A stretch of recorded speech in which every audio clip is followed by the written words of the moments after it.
Growing up, I've always thought that it was only in my country that our mothers kept their sewing materials in those Danish cookie cans. You know those large cans filled with sweet, buttery confectionaries?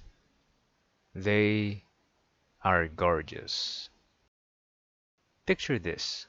Inside your house, minding your own business, you spot the particular can in question. You never meant to look for this can, but all of a sudden, you find yourself looking for something sweet to snack on.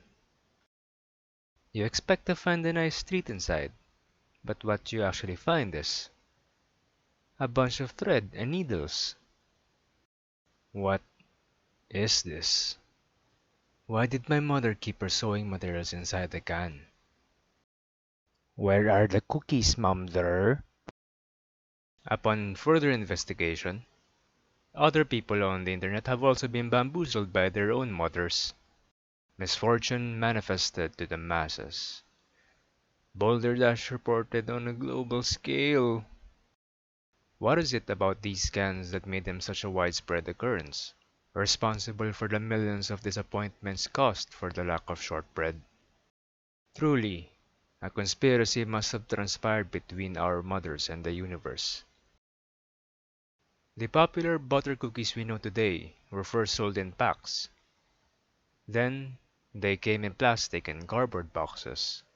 It was only in 1966 when the company Royal Dansk popularized the use of tin cans.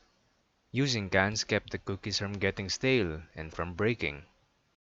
The can looked nice enough as a serving dish, and when the cans were empty, they would fill it with household items.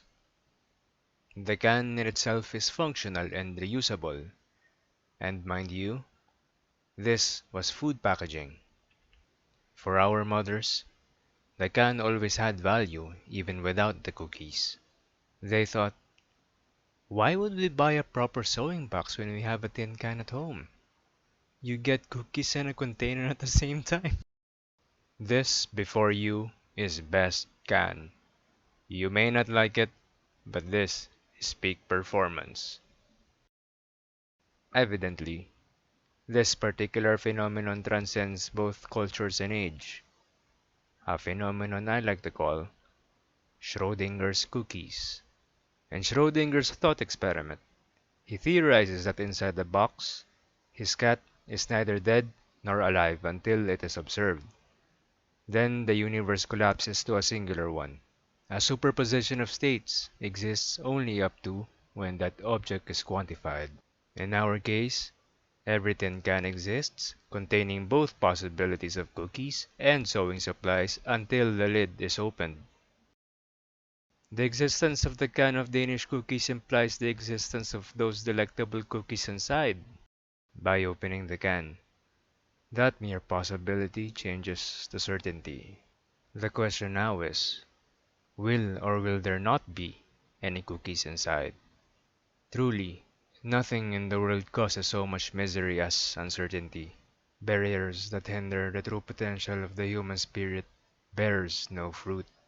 Rebellion is an affirmation of freedom so reckless it amounts to a total denial of limitation.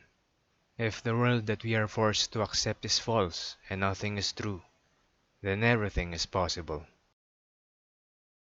Yet, being so preoccupied thinking about what's inside, we never stop to ask, who is the one observing us?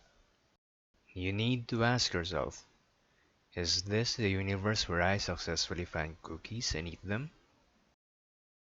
Rather than finding answers, we only find more questions. Why did your mother set you up in such an elaborate and divisive trap?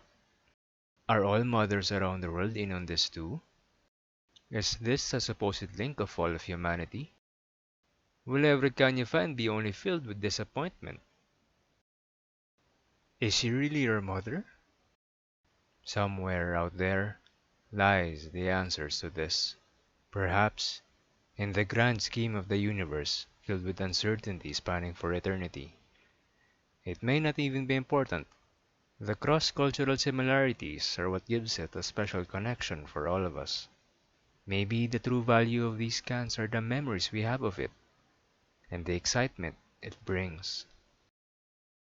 Until we open the can, we can only speculate on the possibilities that it has for us.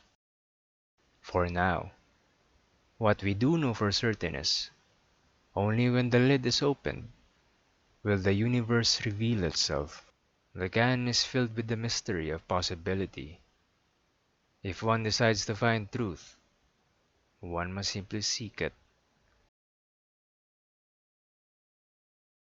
Today I learned I destroy a parallel universe every time I open a can of Danish cookies.